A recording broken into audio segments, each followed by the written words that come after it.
This is Orange Nation Overtime with Steve Infanti and Paulie Sibilia. Welcome into Orange Nation Overtime, everyone. No Paulie Sibilia today. He'll be back tomorrow. Steve Infanti, Mario Sacco with you. And, we spent pretty much 2 hours on the radio show this afternoon talking SU basketball. 94-86, the final last night over Florida State. This team's now won 3 in a row. Was it perfect? No. Has it been perfect? No. But I think there are a lot of reasons to be encouraged about the way this team is playing and what this team could turn into by the end of the year. And a reason being the play of Donnie Freeman and what he's done. He's averaging nearly 25 points a game since his return and about 8 rebounds, and he was fantastic against Florida State. 25 points, 8 rebounds in that basketball game. Syracuse is winning the games that they have to and taking care of business, and they're doing it. They shot 59% from the field, 24 fast break points. Thing that concerns me moving forward, and it's been an overlaying factor lately, has been the way Syracuse is turning the basketball over. Had 14 turnovers against Florida State. Yeah, and again, it's the way that they're turning the ball over, I think, that's most concerning. A lot of it's just in the half court. A lot of them are self-inflicted wounds. To get back to Donnie, though, for a second, this isn't just a case of Syracuse got its best player back, so it's better. I think that, that's some of it. He's able to score the basketball, rebound the basketball, but it's more than that to me. He allows everyone to be themselves, to play their role. A guy like JJ doesn't have to try to do too much. It's an attitude that this team has taken on with him on the floor, and it starts right away with him. And the prime example was in the second half. He turns the basketball over, makes a careless pass across the court, goes down, blocks a shot, comes back down the other way, and has a three-point play. Right, and that was a key point in the game. It's a 4-point game at the time. Could have been 1 or 2, but he blocks a shot, and then three-point play at the other end. All of a sudden, it's back up to 7, and they end up winning the game by 8 points. We should bring up Tyler Betsy, who was one of the unsung heroes last night. Donnie's getting a lot of the praise, and rightfully so, but what Tyler Betsy did in that first half, listen, Florida State scores, right? They don't play a lot of defense, but they score. Syracuse had to score with them, and Tyler Betsy was a big reason why Syracuse was able to score with them in that first half. Statistically, Steve, Syracuse is one of the worst three-point shooting teams in the ACC coming into ACC play, and all they've done in the last couple of games. Last night, they bang home 11 threes, and Tyler Betsy goes 6 of 8 from behind the arc, and we've seen it at times. When Tyler Betsy gets hot, he's not going to be afraid to shoot the basketball because he comes in and shoots in volumes. But when he gets on that run, give him the ball, and he was brilliant last night. One guy out there who probably thinks Syracuse is a really good three-point shooting team is Terrence Oglesby, because he's done them the last 2 games. He was on the call last night on the ACC Network. He had him for the Pittsburgh game as well. They've made 10 threes and 11 threes with him on the call. Both season highs in the process. Exactly. So he's probably thinking, what's all this talk about? They're not a good three-point shooting team. In any event, we had Terrence Oglesby on our show today. He was Anish Shroff's partner last night inside the Dome for Syracuse, Florida State. We joked with him. We said, you're the team's good luck charm, but more so we asked him what has stood out to him from these last couple of games. Yeah, I'm going to be honest with you guys. I might be the good luck charm, so I'll go ahead and take the credit for all of that. Hey, look, me coming in and calling games coincides with Donnie Freeman getting comfortable with this offense, and really all the teammates starting to play cohesively. Now the pieces fit with him back in the lineup, and it's been a lot of fun to watch. Terrence, when you talk about the cohesiveness, and we've seen it offensively, they put up 94 points last night, what they were able to do in the first half against the Pittsburgh team. How has it changed with Donnie on the floor? How do you see this offense moving? Just extra playmaking. I think that's first and foremost. And not only that, I think we saw last night, whenever Syracuse was able to get a stop, Donnie was able to bring the ball up himself and make decisions in transition. And that just adds another piece. Then you have 4, potentially even 5 guys, depending on how much you trust William Kyle, to grab a rebound and take off and initiate the break. So it makes them that much more dangerous. And I think what you're seeing now with Donnie back in the lineup is now when you get stops, you can play quickly. You don't necessarily have to call a set play or a set piece to get your guys a good look.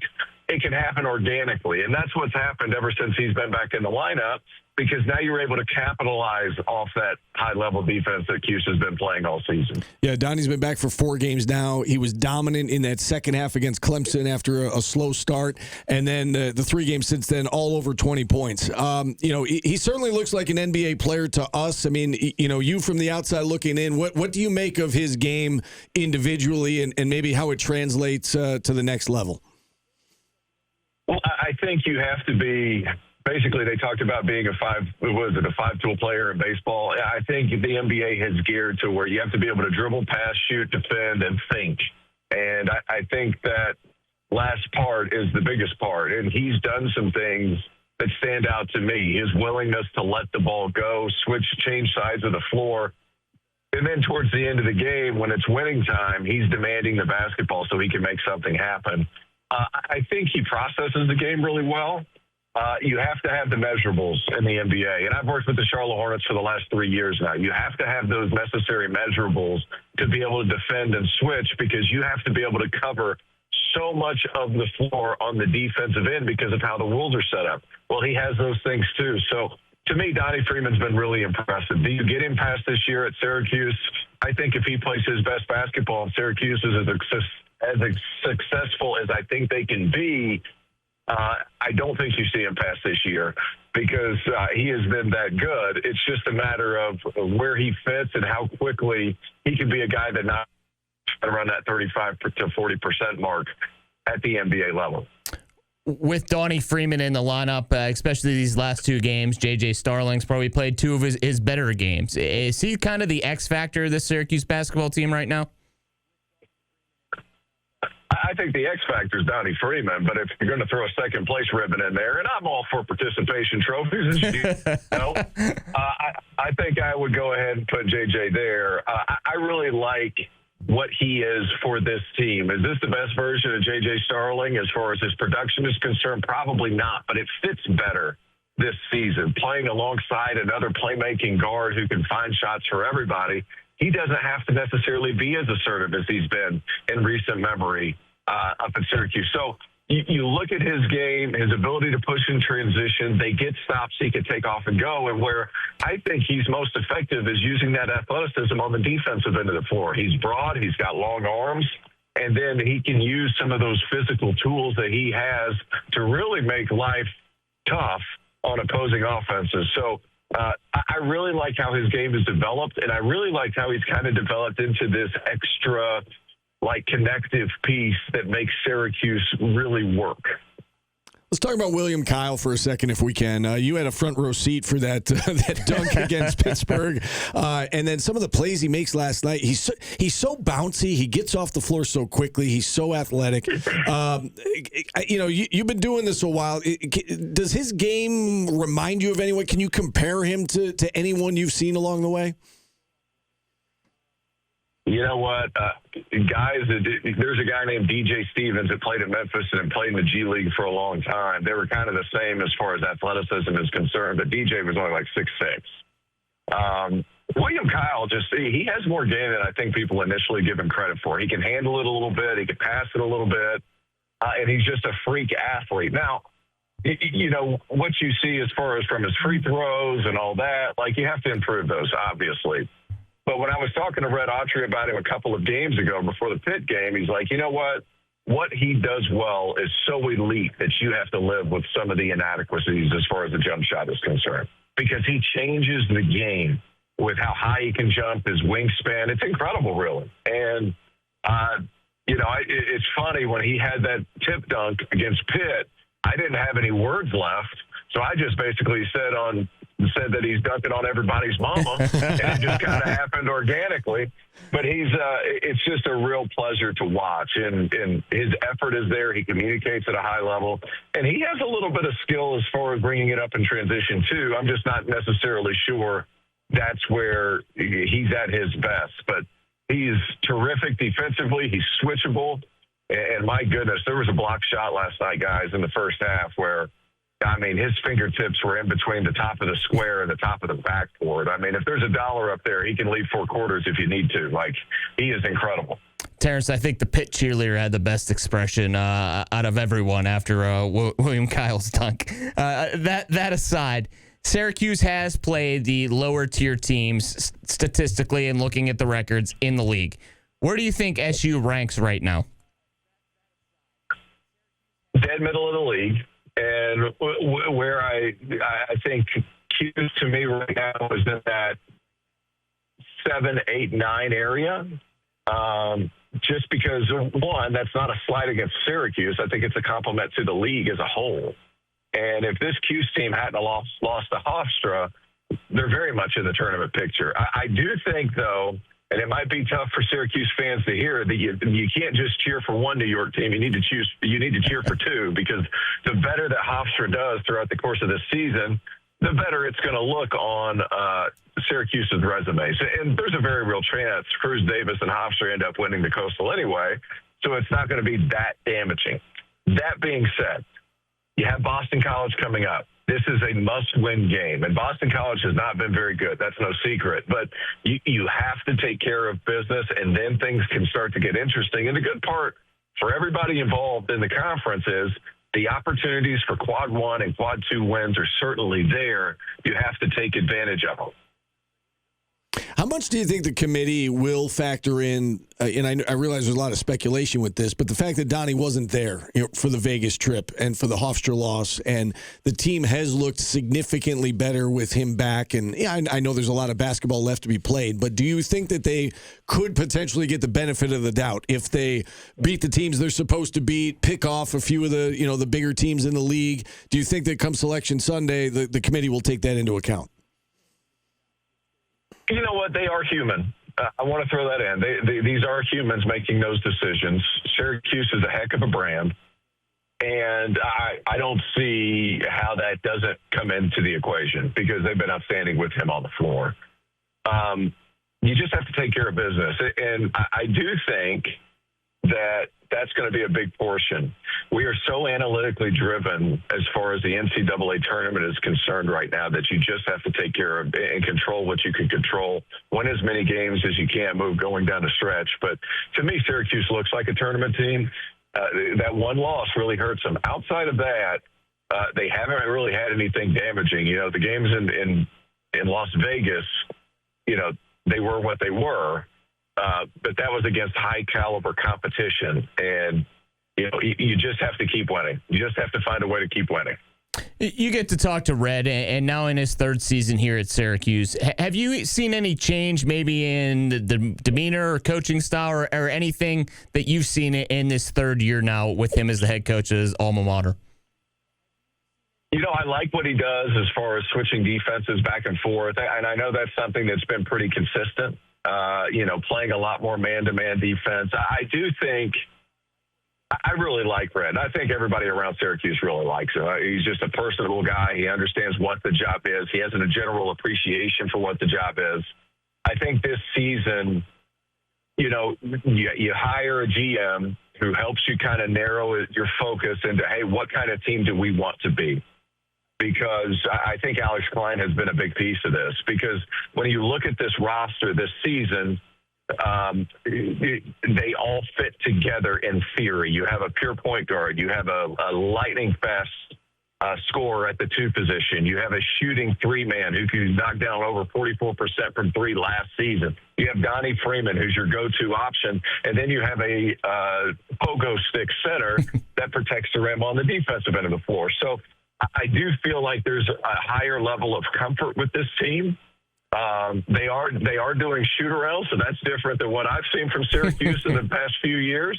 And I do think there's an intentional way of how they're going about their business. So as far as style of play, you do like what they're running. Syracuse is going to be Syracuse, though, because you're going to get a high-level player. You're going to get these 5-star recruits. There's an element of, hey, I have a better player than you. I'm going to show you. Here's Donnie Freeman. Let's see what he can handle. And there's nothing wrong with that. Boeheim did that for almost 50 years. So you can't stray too far away from that. But I think the biggest thing this season against the last 2 years has been the roster construction and how they fit cohesively as a unit. That was Terrence Oglesby from ESPN and the ACC Network. He's been on the call of the last 2 Syracuse games. And listen, has it been perfect? No. They gave up too many offensive rebounds last night. They turned the ball over too much. Those have been kind of reoccurring themes with this team. They didn't play great defense. I mean, we knew Florida State wanted to get up and down, but Florida State shot 45% from the field, put up 86 points. But it's good when you can learn and try and grow from a close win than it is to do so after a devastating loss. Yeah, and those learning curves are Florida State had 15 offensive rebounds in the basketball game and had 21 second chance points. Like, you can't have that if you're playing the upper echelon teams in the ACC. But moving point going forward has been the way that not only Donnie has played since returning, but J.J. Starling has picked up his game after having a couple lackluster games against Clemson and Georgia Tech. All he's done the last 2 games is score 34 points. And he's only turned the basketball over 2 times. Like, that's efficient, what you want to see out of your guard play. And again, I don't think that's a coincidence. I do think that is some of the Donnie effect. I think that's Donnie being back and allowing the other players like JJ to fulfill their natural role and not to try to do too much. And you heard it. Literally, I'm sitting on the opposite end of the floor filming the game. Florida State's coach scream, "He can't shoot. What are we jumping out of bounds?" Yeah. You can't help it because that's your natural instinct, and the way that JJ can attack the basket. You know he's going to do it, but he attacks it with such speed and pace that he puts a lot of pressure on the defense, and he's been doing a great job of not turning the basketball over and helping to facilitate the offense a little bit. And again, Donnie being such a threat, he requires more defensive attention, and so maybe there's less defensive attention on some of the other guys, like Tyler Betsy was able to get a bunch of open looks last night, and Nathan George was able to have his way and had double-digit assists again, 13 of them last night, and JJ getting to the basket, and those guys doing what, playing to their strengths because Donnie is back. I do think that, again, Donnie being back, it's about more than just him scoring points. It affects the entire team in a positive way. We did have Donna DeTota on our show today. She covers Syracuse basketball for Syracuse.com. We joked with her about the amount of points they scored. That's how we started the interview. The fact that, if a couple of weeks ago we said that Florida State would have put up 86 points, you think that that's a 15-point loss given the way that Syracuse was scoring the basketball. But we asked her about that, the offensive performance, and just her takeaways in general following that win over the Seminoles. Well, I'm a lot more encouraged since Donnie has come back. Let's put it that way. It's hard not to be, really. I mean, I think he's averaging something like 24 a game or something since he's been back, and they need a guy like him to be sort of the go-to guy, and he's playing with a ton of confidence, and they just look like a better, more confident offensive team, and I think they're moving the ball better. There's not as much standing as there was. So I think offensively they're better. I will say that Florida State just gave up 113 points to NC State. So let's not discount the fact that, Florida State plays super fast. These games are high scoring, and they're not exactly, a great defensive team. But that being said, you got to win these games. That's the team they played. They won. They scored a bunch of points, So it's pretty good. When you look at Nate George's play, especially last night, 13 assists in the basketball game, have you seen him make strides over these last couple of games of kind of getting more accustomed to playing with Donnie and playing, obviously, alongside JJ and so forth?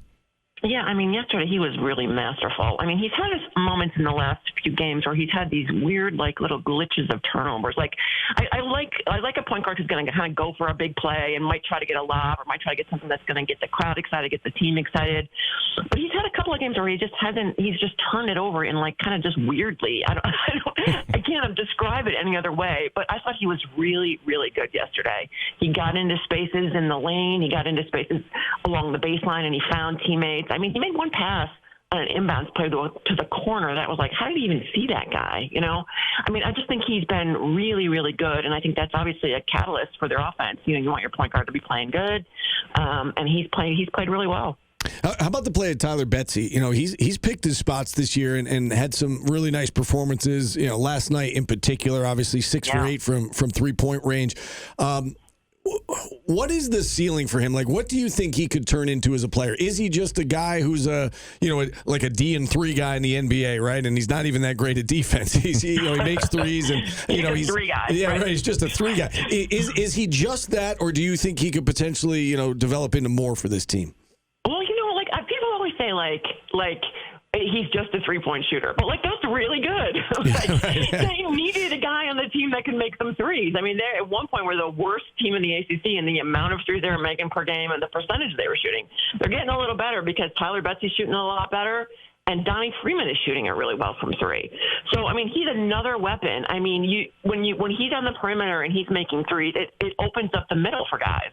And I think he's been really a sell for a team that desperately needs to take some threes and make some threes. He was really good last night. And I mean, honestly, I sit there in the game sometimes and I think when he shoots it, I'm like, I'm sort of surprised when he misses. You know, I mean, he's been shooting it so well that, you know, it's just it's a little shocking. Like he missed one yesterday. I was like, oh, that looks like it was going in. So I never discount the idea. Like people used to say it about Chris Bell all the time. Like he's just a 3-point shooter, but that's a really good skill to have. That's a really good thing to be good at in the game of basketball, you know? When you're looking at this basketball team, yes, they've rattled off 3 straight wins, but let's be honest, it's been against Florida State, Georgia Tech, and Pittsburgh, 3 of the lower teams in the conference. What does this team need to continue to improve upon that you're seeing, especially when play ramps up here kind of after Boston College? Yeah, you know, I also think winning on the road is hard and it's really important. And they won 2 road games by 20 points, something like that, a total of 20 points. And that's good. You know, you want to be beating these teams on the road by a significant margin. And those are significant margins. Those are significant road win margins. I mean, you know, they're going to go into Boston College. They should win that game. I think they're a much better team than Boston College. If they win that game, it's going to be good for them. They're rising in all the metrics because they're winning the games that they should win. And that's what you should, you know, that's good. You know, they're going to start to come up against some of these teams that are sort of in the same bubbly situation they are. I'm like Virginia Tech's one of those teams. Miami's playing a lot better than I think anybody imagined, but it's, you know, that they've got them at home. You know, they've got a bunch of opportunities coming up here because the ACC is much better than the ACC was last year. So all of these games are intrinsically more valuable than they were last year. I think there's 8 quad 1 games left on their schedule, something like 3 quad 2 games, 3 quad 1, 3 games, something like that. So there is a ton of opportunity left out there, you know, and they're right now these are the teams on their schedule and these are the teams that they're beating. And that's good. You don't want them to lose any of these games. And I think also what winning does is it gives you a little more confidence. You know, it makes everybody's a little bit happier, everybody's a little bouncier, and you know, basketball just looks a lot more fun. What are you making this team playing some more zone of late, mixing it in and mixing it in some key spots late in games? Yeah, I think it's helped them in certain ways into slowing teams down, right, or to kind of confusing teams. Like Jeff Capel said it after the Pittsburgh game that once Syracuse went zone, you know, they prepared for the zone. They thought Syracuse was going to go zone. They went zone, and Pittsburgh was like, oh, like, what do we do against the zone? And I think it just is a little bit of a change of pace. The thing that I'm worried about with the zone, and I asked Adrian about it last night, was, you know, they're not a great defensive rebounding team, and they're even a worse defensive rebounding team when they're playing zone. So it'll be interesting to see going forward, like, how much zone they play, whether they can get better at rebounding out of the zone, you know, because I don't think they've worked on the zone a whole lot. I mean, I know from the beginning of the season they really, really stressed their man defense, and they've worked on the man defense a ton. So it'll be interesting to see, like, you know, can they rebound better out of the zone? I think it is a nice little curveball every once in a while to throw in there. It was, like, sort of shocking, like, to see both teams play zone yesterday. You know, but I think it's interesting. It's another weapon you can use. Like if guys are getting beat off the dribble, if guys are, you know, if teams are beating them inside, whatever it is. I mean, you have it that you can use it if you need it. How important is J.J. Starling to this basketball team, Donna, especially the last couple of games that he's had? You know, I think he's been super efficient the last couple of games. What he does best is the thing I think he did really, really well the last couple of games, and particularly last night. Like, he is so fast with the ball in his hands. And I think if Syracuse gets in transition, or even if he gets a little bit of a head of steam after a rebound or something, like, he can really push it and score at the rim, that's the thing he's best at. He's been very good. He's a much improved defender, which I think is so important. And, you know, he adds something. He rebounds a little bit. He passes. I think he's played well. He's been really important for them the last couple of games. You know, getting back to Donnie for a moment, you look at what he's done during this stretch, shooting 60% from the field, 46 from 3, averaging about 25 points per game. He has been dominant. You know, and we're going to get to this on the show, whether it's today or tomorrow. When's the last time Syracuse has had a player this good who has the potential to be this dominant? I mean, I'm terrible at that, like those kinds of questions. Really am. I'm awful at comparing certain guys. But I mean, I guess the last NBA guy they had was Jeremy Grant. He left after his sophomore year, and he wasn't this dominant. He couldn't shoot like Donnie could shoot. You know, I'm trying to think of a lot. Like Tyler Lydon, you know, was pretty good. Like a big guy, you know, who produced a lot and who was a guy who could shoot threes and who could score around the rim. He was drafted. Chris McCullough was drafted. You know, so those are sort of similar type of guys, but I think Donnie's better than all those guys because I think he's a really good athlete. I think he's a tenacious rebounder. I think he's gotten to the point where he understands. Like he said something yesterday, like I'm a lot wiser than I was last year, and that's important. Like I think he's better at figuring out what shots he should take and when he should take them, and he's bigger and stronger. And he's a pro. He's played great. And I think he's really good. Yeah, it's funny you should bring up those names. I pulled up the list of everybody who's been drafted from Syracuse, and those were some of the names that came to my mind as well. But as you said, I think he's better than all those guys. I think you might have to go back to Wes Johnson, and I mean that was over 15 years ago the last time, and he was the conference player of the year. So, and I'm not saying Donnie's going to be conference player of the year, but the boozers are around. Yeah, exactly, right, exactly. Around, so. Exactly. Yeah. So anyway, I find it interesting. I think you and I are kind of on the same page with that. Yeah, for sure. I mean, I think he's better than all those guys because I think he's first of all he's taller than a lot of those guys. I mean, I think Tyler was listed at 6'9", something like that. I think Donnie's a legit 6'9", 6'10", and he's bigger and broader, and he's just it's just fun to watch him. I think he's just he's just fun to watch. He's a marvelous player. When you look at Syracuse, where do you see them right now in conference play, ranking kind of the teams? Are they a middle-of-the-pack team? Do you think they can get maybe to that top 6 tier, or don't we know yet until we find out until they play these Virginia Techs and Miamis here coming up? Yeah, I think Miami and Virginia Tech are going to be two real bellwethers for this team. How they play against both of those teams. They're both home games. And both of those teams, well, I think Miami, frankly, has overachieved. Like, I don't think anybody thought Miami was going to be this good this quickly. But, I haven't really looked at their schedule. I think earlier in the season I checked it, and I think they have one of the easier ACC schedules. I don't know who they played yet. I haven't really drilled down on their schedule. But, those two teams are middle of the pack, could be middle of the pack. Virginia Tech for sure is middle of the pack ACC team. And, these things shift so quickly. A team can go on a 3 or 4 game winning streak or losing streak and then fall out or fall into consideration, right?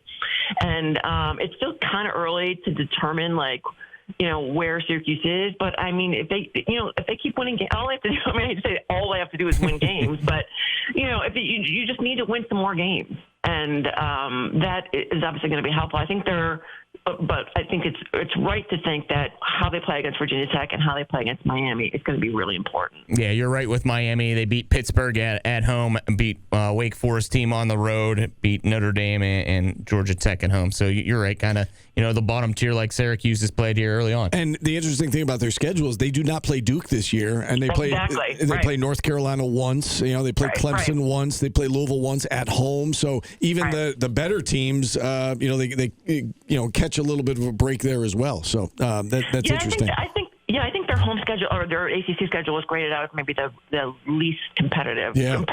Mostly because I don't play Duke. Right. I mean, but you take that out and, your schedule gets a whole lot easier. That's Donna Dodota from Syracuse.com, and we kind of touched on it there at the end of the interview that, this 3-game winning streak is nice, but they can't afford to give one back, certainly against Boston College. This has to be a game that they go out and they take care of business on Saturday, and then you move on to some of these games against other bubble teams before you get into the month of February, which is going to be all quad 1 and 2 opportunities really the rest of the way. Yeah, and let's be honest with you, Boston College is not a good basketball team. Out-of-conference losses speak for itself.